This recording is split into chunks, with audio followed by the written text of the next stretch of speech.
Welcome to the final instalment of this 8 presentation series. I hope you found it useful. Please do feel free to post these presentations as far and as wide as you like. There are many different approaches that could help to spread this information and train of thought to those who are willing to hear it, and by doing so promoting a true message of unity amongst mankind through designing a system that reinforces such a thing from the outset. This theme of unity forms the topic area of this final presentation, bringing an organisation who were the last to speak at London ZDAY 2013 called One People, One World to the fore. To find out what this organisation propose to help in the transition away from the current system, please watch Grant Dive's presentation from ZDAY by clicking on the link in the description below before continuing on with this presentation. The question for the event between the movement and One People, One World following ZDAY was global peace and collaboration. Can it be done? But this question is not a new one. Just about every religious writer, philosopher, political theorist, hippie and Miss World contestant has had a go at the whole world peace thing. Here are some quotes to help set the mood. Love your neighbour as yourself, from Mark 12:31. You may say that I'm a dreamer, but I'm not the only one. I hope someday you'll join us, and the world will be as one. John Lennon. And we must learn to live together as brothers, or we are going to perish together as fools. From Martin Luther King.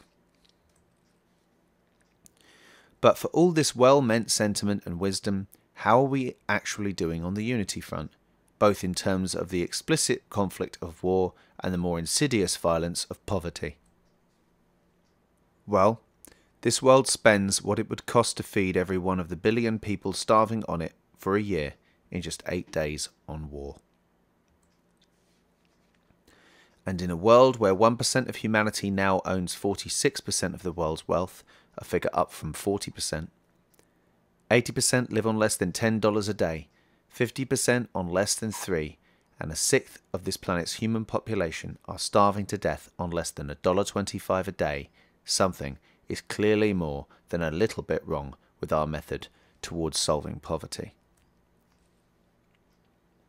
The reason I focus on inequality as well as absolute poverty here is because recent findings show that the more financial inequality there is in a given society, the worse it is for everyone. Whether it's life expectancy, math and literacy scores, infant mortality, homicides, imprisonment, teenage births, social trust, obesity, mental illness, or social mobility, all are worse in financially unequal societies. This shows what we have always intuitively suspected. That is, that we thrive best when we live in a less stratified, egalitarian environment. With a world in conflict and the advent of cheap and accessible weapons potentially on the horizon, we need to work out how to get to a position of peace, unity and global collaboration pretty quickly for all our sakes. So, can we bring about worldwide peace and collaboration? The real question should really be, can we afford not to? To really get to grips with the best method of approach to deal with this issue, we must decipher the root causality of these effects, as only with a clearer understanding of the problem can we get a handle on the most appropriate solution set to use to address these problems. Therefore, the title of this presentation is The Psychology of Unity. Part 1. Divided we fall. There are many philosophies, religions and political theories that purport to be able to deliver peace. Some of these sentiments were expressed earlier, but unless our methods match our intention, then philosophy is, I'm afraid, relegated to its proper place of what you do in between meals. So what does our current social problem-solving method of politics have to say on the matter? Well, there's a few theories. The first is Marxist peace theory that states that a worldwide revolution by the proletariat will lead to lasting worldwide peace. Democratic peace theory claims that democratic nations do not tend to go to war with each other, and therefore bringing democracy to the world's nations is a just aim. And then there is the combination of capitalism peace theory, Cobdenism, and globalization, which generally revolve around the notion that nations that trade with each other are less likely to go to war, usually less self-sufficient, and therefore less capable of waging long-lasting military campaigns. Whilst there may be some temporal validity to some of these theories, all are subject to exceptions, which should not be all that surprising as all are framed within the context of our current socio-economic paradigm. The same paradigm that produced the problems we are attempting to solve in the first place. I think this paradox was best put by a quote often attributed to Albert Einstein, which says, "We cannot solve the problems of today by using the same kind of thinking that created them." Therefore, we must not start by assuming that these methods started their thought process with the deciphering of the root cause of the problem in mind. Let's face it, it would not be the first time we've been wildly wrong about something. We once thought the Earth was flat, the centre of the universe, and that the Roman Empire and slavery would last forever. We have to recognise that we all possess a propensity for cultural bias, so if we are serious about addressing these issues, then we may need to prepare ourselves for another potential eureka moment. This is far easier said than done. We humans never seem to enjoy being wrong. But when Galileo was imprisoned for informing the Catholic Church that they were mistaken regarding the Earth being stationary, it did not stop it from orbiting the Sun. So it is through this tried and tested prism of logic and evidence that we should attempt to view these issues. As with all problems, we should start off with some background research. According to anthropological studies, warfare and trade have been synonymous parts of human society since we ceased being nomadic and settled into towns and cities with gradually larger populations during the Neolithic Revolution some 10,000 years ago. This meant the hoarding of materials and food stocks, ownership and protectionism. These towns often developed hierarchical social structures as a means of societal governance and the management of relative scarcity. The need for protection from, or the attacking of other settlements when some form of this scarcity took hold, created a sort of strength in numbers mentality amongst separate populations, serving to help cement a sense of camaraderie, identity, belonging, and allegiance to your ethnic group or tribe. And division from others. This division is still the key psychological tool for any leader who wishes to engage in warfare. However, it is not always that easy. Our flight response is generally greater than our fight response. We tend to opt for avoiding death if at all possible, especially when the best we can hope for is to go home in one piece. So we need a very good reason to not run away. Evidence of this is shown in studies of combat activity during the Napoleonic and Civil Wars, revealing striking statistics. Given the ability of the men, their proximity to the enemy, and the capacity of their weapons, the number of enemy soldiers hit should have been well over 50%, resulting in a killing rate of hundreds per minute. Instead, however, the hit rate was only 1 or 2 per minute. And a similar phenomenon occurred during World War I. According to British Lieutenant George Ruppel, the only way he could get his men to stop firing into the air was by drawing his sword, walking down the trench, beating them on the backside and telling them to fire low. World War II fire rates were also remarkably low. Historian and US Army Brigadier General S.L.A. Marshall reporting that during battle the firing rate was a mere 15 to 20%. In other words, out of every 100 men engaged in a firefight, only 15 to 20 actually used their weapons. And in Vietnam, for every enemy soldier killed, more than 50,000 bullets were fired. Methods have therefore been devised in an attempt to get men to go to war as well as to fight when they are there. The tactics regarding getting the public to support war was perhaps best put by Hermann Göring during the Nuremberg trials at the end of the Second World War, in which he said, "Why, of course the people don't want war. Why would some poor slob on a farm want to risk his life in a war when the best he can get out of it is to come back to his farm in one piece? Naturally the common people don't want war, neither in Russia, nor in England, nor in America, nor for that matter in Germany. That is understood. But after all, it is the leaders of the country who determine the policy, and it is always a simple matter to drag the people along, whether it is a democracy or a fascist dictatorship or a parliament or a communist dictatorship.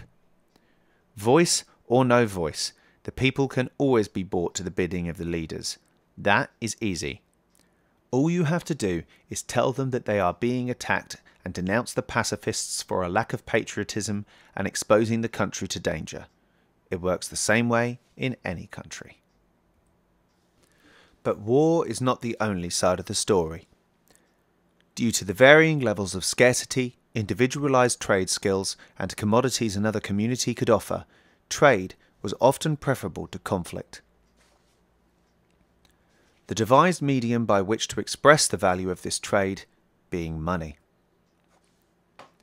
This allowed for a mass expansion of society and has been one of our most useful tools in many ways. However, it was still born out of a psychology of scarcity and competition. It is from this psychology today's culture was born. We live in a world of competing nations and continents with warring political, philosophical and religious ideologies, each of whom compete by measuring how fast they can use up their planet's finite resources. The result is a war on nature, our life host of course, and is bearing some pretty dire results. For example, we will need 2 Earths by 2030 to keep on our current rates of consumption. The last remaining rainforest could be consumed in less than 40 years. Species are going extinct at roughly 1,000 times their normal rate due to human activity. Over 70% of the world's fish species are disappearing at an alarming rate due to overfishing, and an estimated 99% of the materials used in the production of the goods that end up on sale ends up as waste within 6 weeks. I submit that if you were attempting to create the ideal conditions for division, conflict and waste, then the competitive, scarcity-producing waste machine of the free market system would fit the bill perfectly. And the backbone of the decision-making process behind all this is politics, business, money, philosophy and religion, all of which revolve around rhetoric, opinion, dogma and established frames of reference rather than our emergent understanding of the natural world. They are therefore subject to a large amount of disagreement and conflict, so they seem to be part of the problem to me rather than the solution. Even if we could keep calm and soldier on with this system, then there are 2 other self-defeating mechanisms as well as the insanity of infinite growth on a finite planet to take into consideration. The first is technological unemployment. Hardly ever mentioned in the mainstream media, but it is in fact historically the largest threat to jobs. Due to the exponential increase in technological efficiency and the decrease in price of it over time, industry is on pace to replacing jobs with automation in the future in a way never before seen in human history, with humans now finally looking like they are falling behind in terms of training to keep up in the new areas of employment provided for by these new technological advances. This is also referred to as the contradiction of capitalism. For if people don't have jobs, then they do not have the money to buy the goods and services that the machines are turning out. The next collapse sequence is the global debt-based monetary system, in which money is created out of debt with interest applied.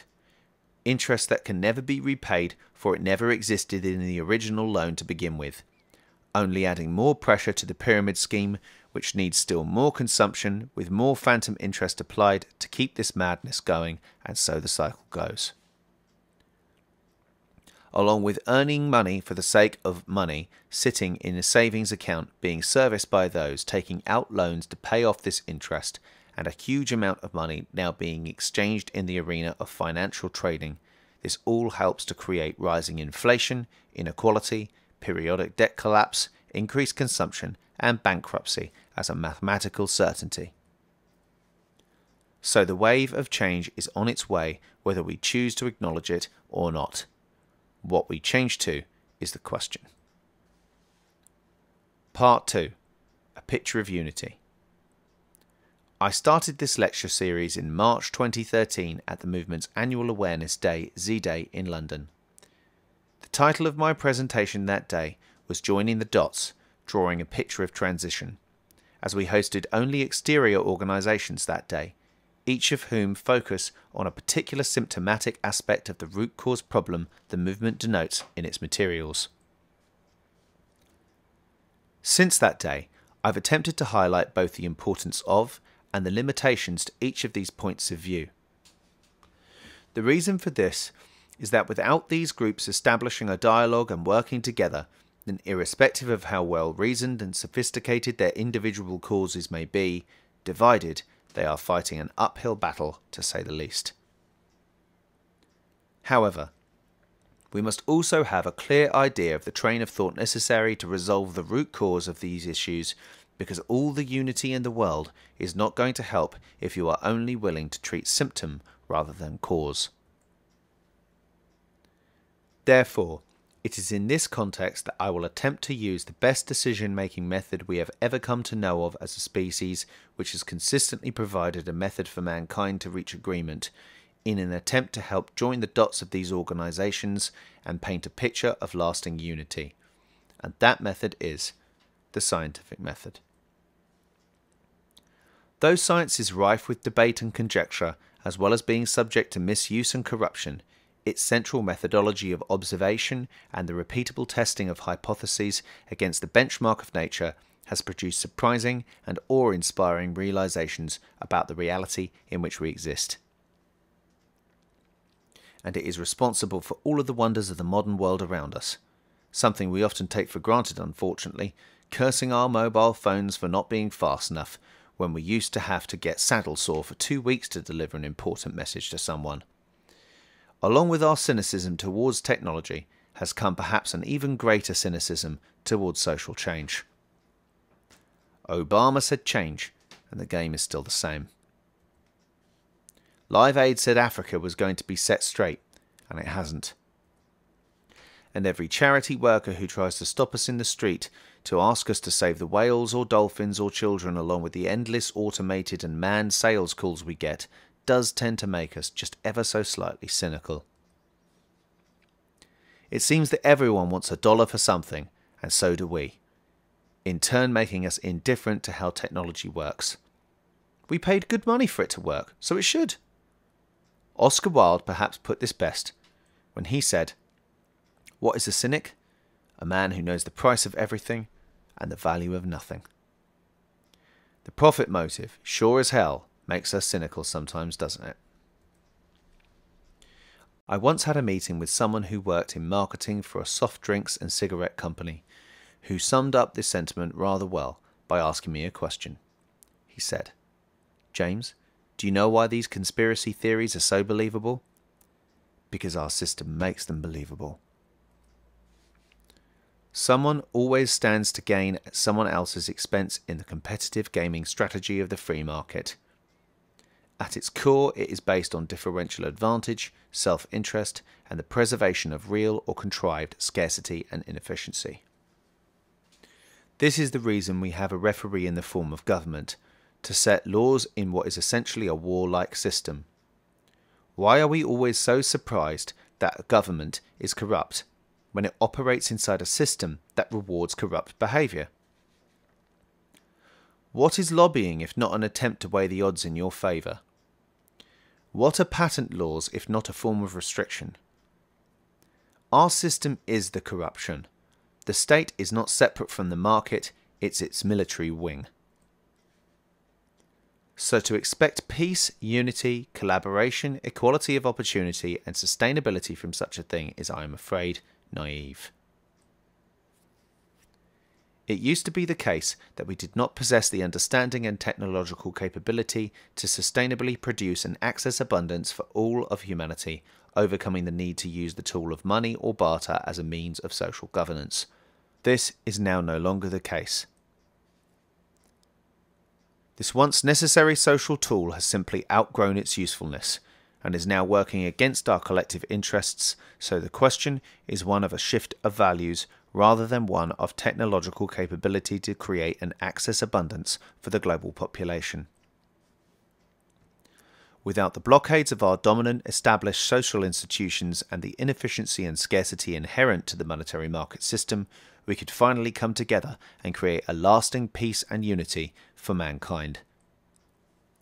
Not by passing laws, voting or signing treaties, but by resolving our issues technically, using the scientific method as our guiding principle to help us to arrive at the most appropriate decision at the time.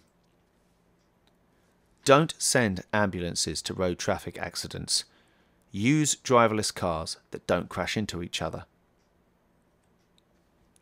Don't attempt to patch up homes that were never designed to be energy efficient in the first place. Build new homes and cities that are designed to be energy and resource efficient from the outset, and perhaps, I don't know, not get flooded? The recent flooding of the UK is not the direct result of not putting enough money into solving the problem. They built them in the wrong place to begin with. Instead, we could build homes and cities like these from the Venus Project, with such issues taken into account in the design phase. However, we must first come to realize that our problems, like every other part of nature, do not exist in isolation from anything else. Science now shows that indeed everything is synergistically connected, and so should our problem-solving methodology towards resolving these issues. Sustainability and efficiency must be the benchmark of all our economic calculations globally, if the object is to optimize the efficiency of societal and planetary management. Sadly, this symbiotic relationship goes largely unrecognized or unmentioned by most humanitarian groups, who instead tend to focus on singular symptoms rather than this interconnected causality. The Zeitgeist movement is different. Whilst we may engage in temporal humanitarian efforts, such as food banks for example, we do not see these as any type of long-term solution to our problems, but rather the symptomatic result of this wider social malignance born out of our primitive and out-of-date social customs, beliefs, and established assumptive habits of thought. The system we advocate would bring society up to date with current technical capabilities in helping to elevate the human condition by providing an access abundance for all the world's people. This could be deemed as a natural law resource-based economy, or NLRBE for short, the definition of which is the humane application of the scientific method for social concern. With such a holistic systems theory applied to planetary management, artificial boundaries such as borders, race, creed, money, political ideology, philosophy and religion are no longer relevant with regards to social functionality. There is no political way to produce an abundance of food, and the same can be said for meeting human needs, which despite common opinion are not infinite and can be met for all. This realization goes to the heart of our social customs and traditionalized beliefs about human nature. But behavioral science now shows us overwhelmingly that many of these negative assumptions are fallacious. The only way we can discuss human nature is by discussing human behavior, which has always been subject to change. Genes are not independent initiators of commands. They must be triggered by the environment to come into effect. Its nature via nurture, not versus. No one is born bigoted, racist, or a murderer. They are made that way through exposure to values in their culture. To say that greed is just human nature is to commit two fallacies. Firstly, not everyone actually is in the sense that most mean it. And secondly, you are making this judgment inside an environment that reinforces and rewards this kind of behavior. So what came first? The greedy gene you can't find, or the cultural reinforcement to be greedy? Of course, vertical hydroponic food farms that could feed the world sustainably hundreds of times over sound far-fetched. As I'm sure do evacuated tube transport systems that by using just 2% the energy of planes and creating next to no pollution are capable of travelling at up to speeds of 4,000 miles an hour safely, but it doesn't stop the fact that we have had the ability to implement both of these technologies and many more for years. But vested interests are imprisoning our ability to liberally apply such technologies, so if it's unity we seek, then in the words of Venus Project founder Jacques Fresco, this shit's got to go. Part 3. United we stand. A good friend of mine often tells me that as far as he is concerned, this planet started when he got here and it ends when he leaves. So he is living his life for himself and to hell with what other people do. Besides, if we all go up in a plume of smoke, then so be it. It was a good ride. It would just make us another one of many evolutionary cul-de-sacs.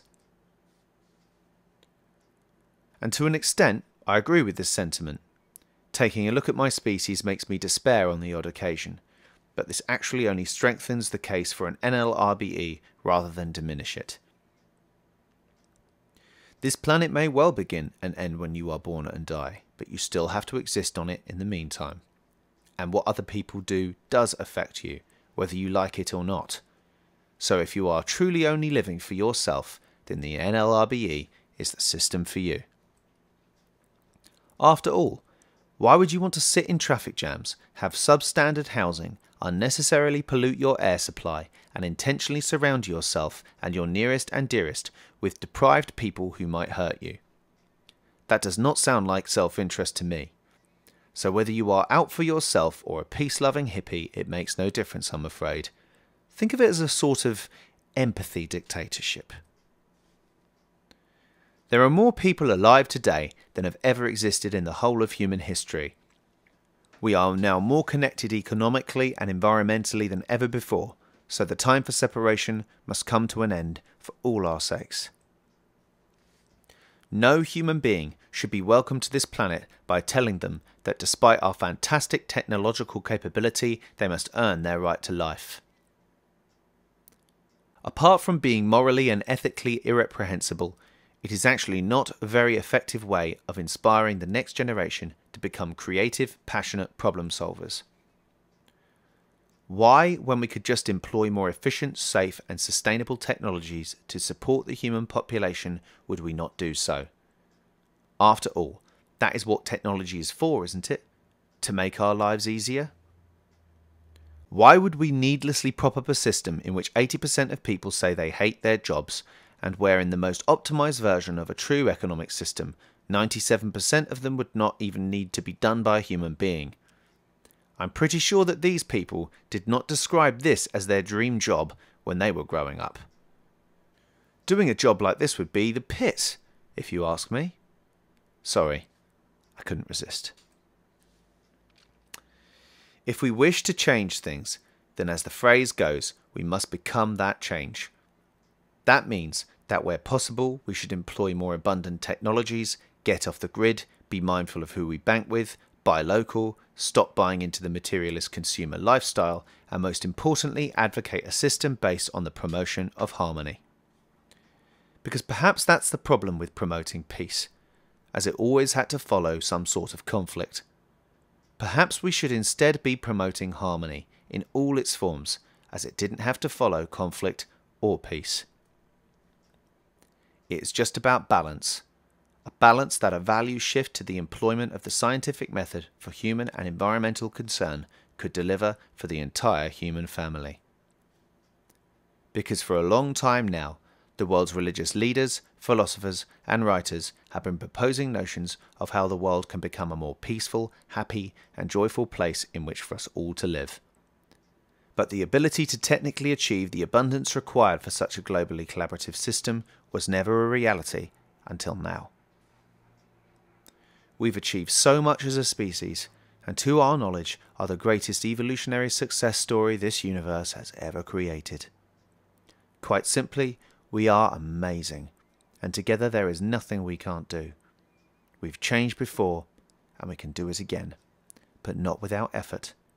So I'm afraid the first change has to start with you, not someone else. In the final analysis, we are one people and we share one planet.